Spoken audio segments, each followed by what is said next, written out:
I gotta do 10,000 steps. Here we go. Okay, I'm up to 125 steps. I feel like I've been out here for hours.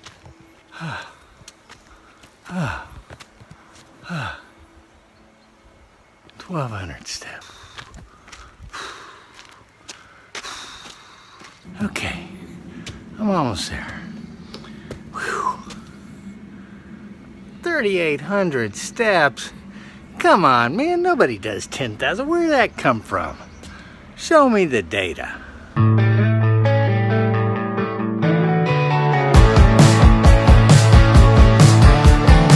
Hey, Joe here. Thanks for visiting Road Trip Joe, and thank you for watching. Okay, a quick update on Lucille. Here we go. Well, actually, there is no update on Lucille.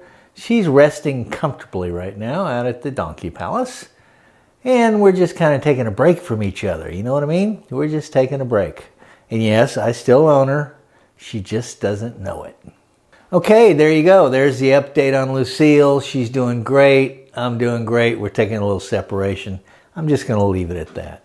Okay, for those of you that know me, you know I don't take anything at face value. You know that, right?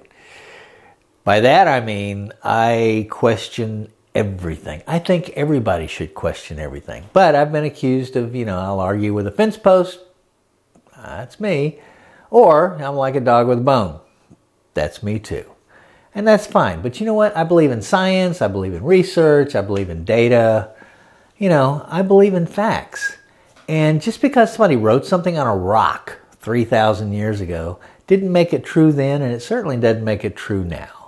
Okay, so today we're going to tackle a few of these fake news myths, right? And I'm going to set you straight on a few things. Some things you probably didn't even know.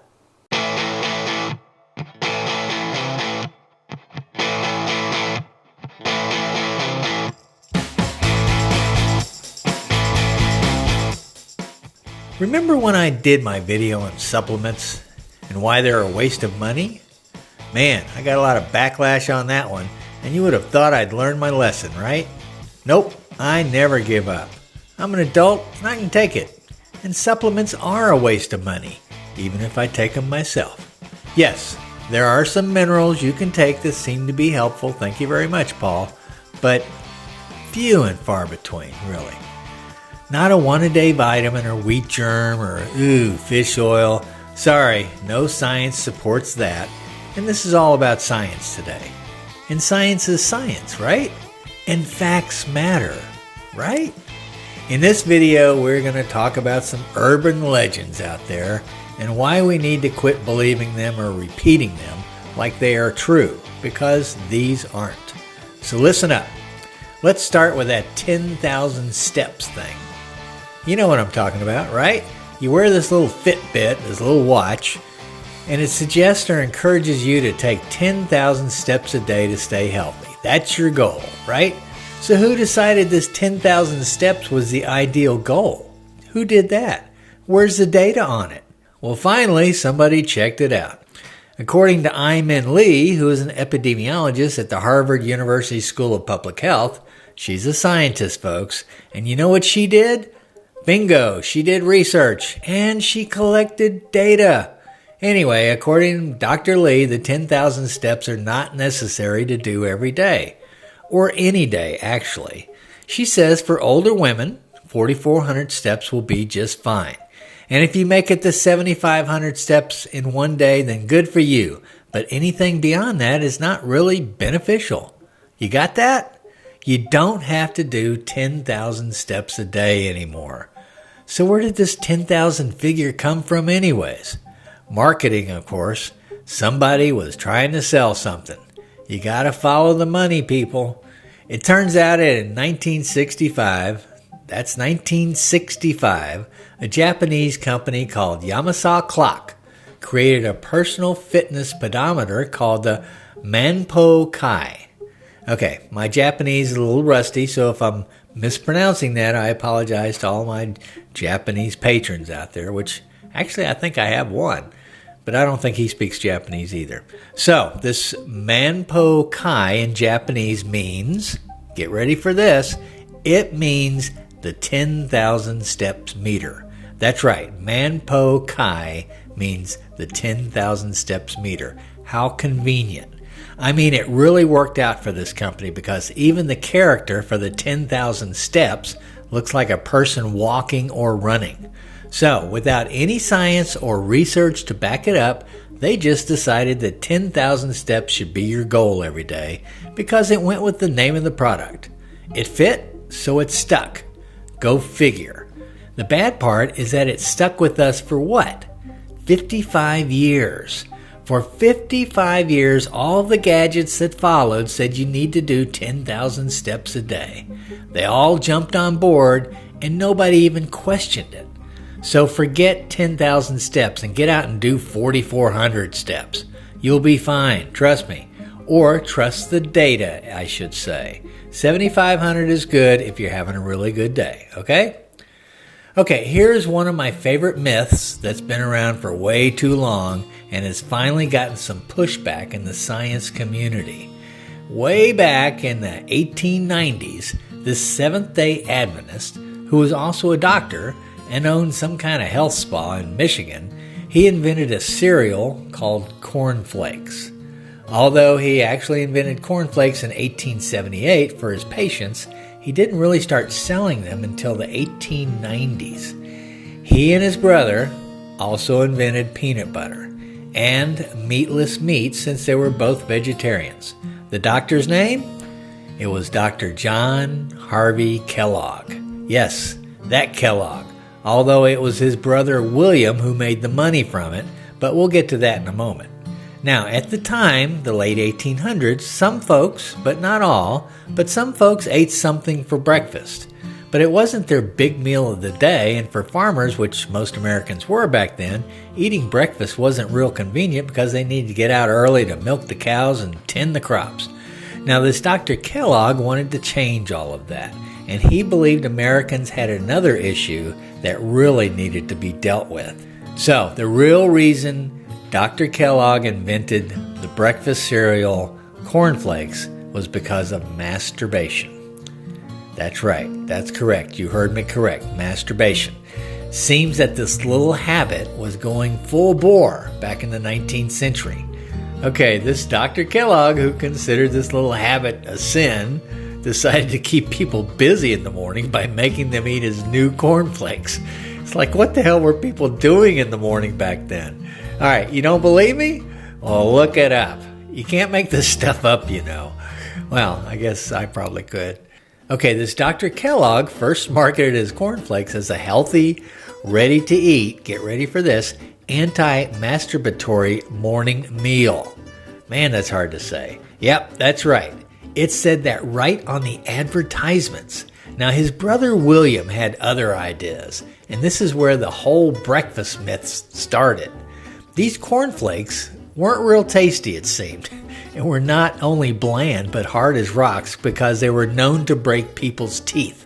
So, William made them softer, threw some sugar on them, and declared breakfast the most important meal of the day.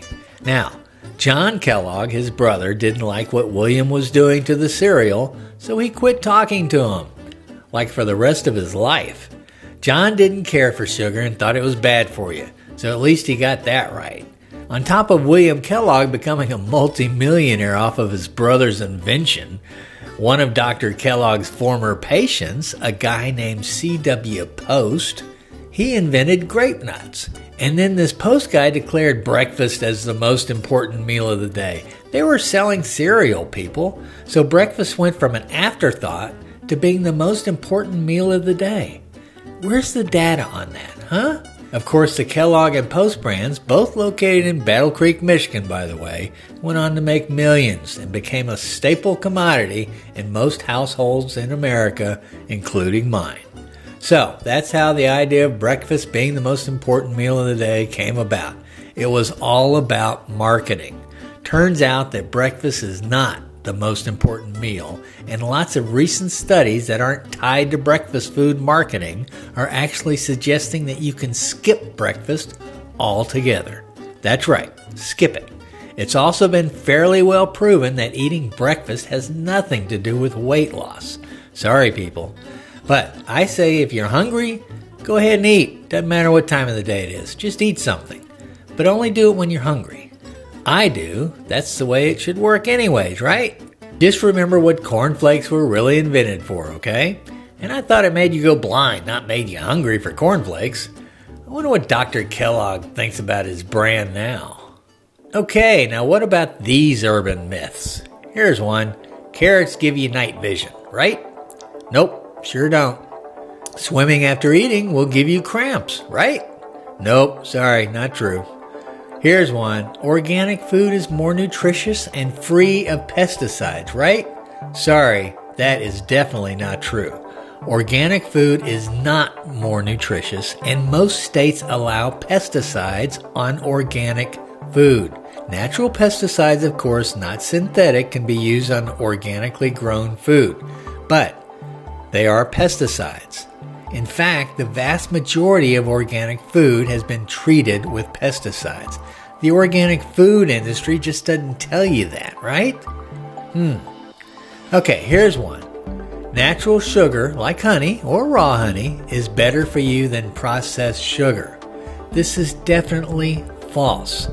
Why?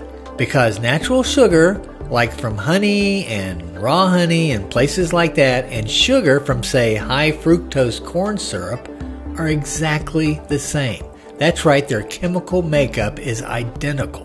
So, a granola bar made with honey instead of a high fructose corn syrup is not better for you.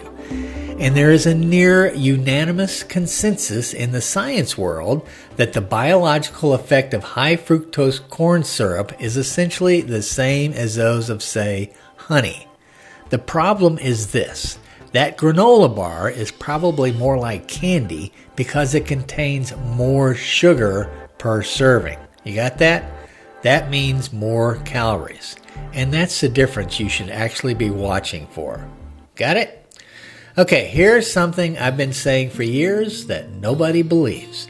You burn more calories sleeping than you do working out or exercising during the daytime hours. That's right, you burn more calories sleeping. A lot of them, actually. So, the longer you sleep, the more calories you burn. Now, if you're a high-profile athlete that exercises 24/7, then no, you'll burn more calories doing marathons.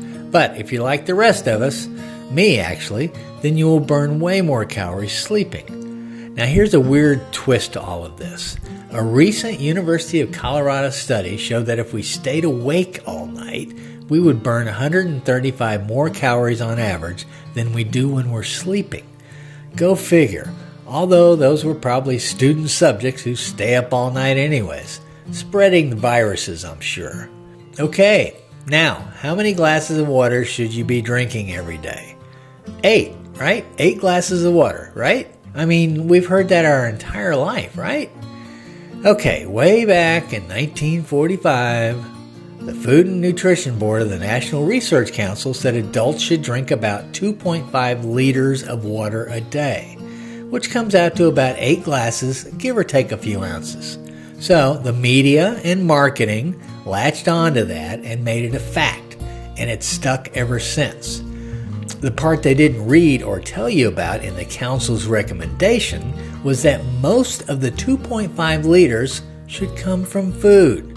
So, that should have read, drink or eat about 8 glasses of fluid a day, or 2.5 liters. Okay, last one, and one that I will debate with anybody. Some say that frozen vegetables aren't as healthy or as nutritious as fresh vegetables. Okay, this is a tricky one, but that is mostly not true. Sometimes fresh produce has as many nutrients as frozen veggies, but only if it hadn't been exposed too long to oxygen and sunlight. Frozen veggies started out as a fresh produce that was frozen fairly quickly after harvest, and their nutrients are locked in. But I have friends who turn their nose up at frozen veggies because they think fresh produce is better for you. And while they think they're doing the healthy thing, studies have shown over and over and over that frozen bag of peas or broccoli has way more nutrients in them than those peas that have been lying out for a week or more going to the market. But unfortunately, some people just kind of make up their own facts, like this person on Instagram. This right here, people, is fake news. Unless those veggies were picked like yesterday. I did check this person out, and guess what? They sell cookbooks that push nothing but fresh foods. So, of course, they're not going to tell you to use frozen vegetables.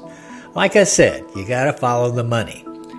However, she does have 1.4 million Instagram followers, and Road Trip Joe has what, 60? I have 60 followers on Instagram.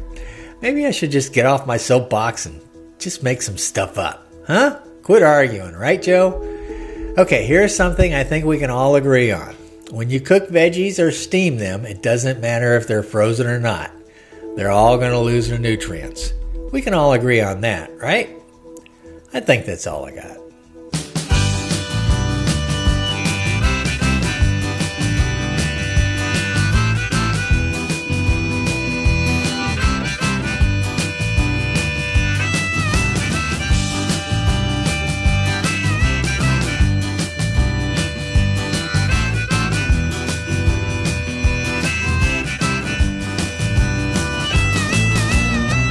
Let's check out this fake news and let's get rid of these urban legends, shall we?